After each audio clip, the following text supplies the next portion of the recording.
बिहार में आए दिन जमीनी विवाद बढ़ते हुए नजर आ रहा है। जहां एक तरफ बिहार सरकार जमीन विवाद को निपटाने की बात कर रही है, तो वहीं दूसरी ओर जमीनी विवाद के कारण रोज रोज हत्याएं की जा रही है। बिहार के भागलपुर का मामला है, जहां भागलपुर जिले के सनहौला थाना अंतर्गत भूरिया महियामा पंचायत के करहरिया गांव में एक भाई ने अपने ही सौतेले 3 भाइयों का जमीन हिस्सा बेचकर उसे बेघर कर दिया है, जिसके बाद तीनों भाई अपने बच्चों को लेकर दर दर भटकने को मजबूर हो गए हैं।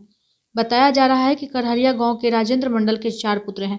राजेंद्र मंडल ने 2 शादी किया था, जिसमें पहले घर से 1 पुत्र और दूसरे घर से 3 पुत्र हैं। जमीन को लेकर चारों भाई के बीच घमासान लड़ाई चल रहा था। 3 भाइयों ने पहले एक बड़े भाई से अपने पिता से बराबरी की हिस्सेदारी की बात कर रहा है, तो वहीं पहला भाई बराबरी नहीं देने की बात कर रहा है। छोटा भाई अपने बड़े भाई एवं पिताजी के मिलीभगत से जमीन बेचने का आरोप भी लगाया है। जब उनके पिताजी से पूछा गया तो उन्होंने कहा कि मैंने कोई जमीन नहीं बेचा है, जबकि सच्चाई यही है कि उनके पिताजी से बड़े भाई ने गलत तरीके से कागज पर दस्तखत करवाकर जमीन बेच दिया है। ग्रामीणों ने भी बताया कि जमीन को इसके बड़े भाई सुनील मंडल ने बेच दिया है, जबकि ऐसा नहीं होना चाहिए था। एक पिताजी का 4 पुत्र है, तो चारों को बराबर की हिस्सेदारी मिलनी चाहिए थी। बेघर हुए तीनों भाई ने बताया कि मैंने इसका सूचना अंचलाधिकारी एवं थाना अध्यक्ष को दे दिया है और यह मामला कहलगांव सिविल कोर्ट में भी गया है, लेकिन अब तक कोई कार्रवाई नहीं की गई है। अब आप समझ सकते हैं कि ऐसे गंभीर मामले में अगर शासन, प्रशासन और अधिकारी कोई जिम्मेवारी नहीं लेते हैं तो कोई बड़ी घटना घट सकती है। ऐसे संगीन मामले पर त्वरित कानूनी प्रक्रिया पर कार्रवाई करने की आवश्यकता है। भागलपुर से आशीष कुमार की रिपोर्ट। बचा है अग्रवाल मंडल के पास बचा है और कहाँ बेचा है? अग्रवाल वस्त्रालय का सुने कि आप बेचे हैं अग्रवाल वस्त्रालय को? अच्छा, कहाँ बेचा? हम बेचे। हाँ, कहाँ बेचा? कितना जमीन बिका? इसको दिया है 2 कट्ठा। कितना जमीन बेचा?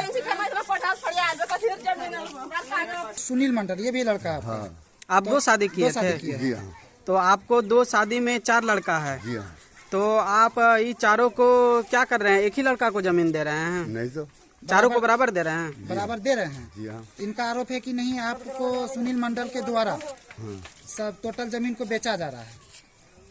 नहीं सर, ऐसा बात नहीं है। तो आपके मान के चलते हैं कि आपका ये चारों लड़का बराबर है आपके लिए। जी हाँ। तो हक भी तो बराबर मिलना चाहिए। हाँ। इनका कहना है कि हम घर बना रहे थे, मेरे जमीन पे रोक लगा दिया गया। तो ये बात सही है या झूठ है?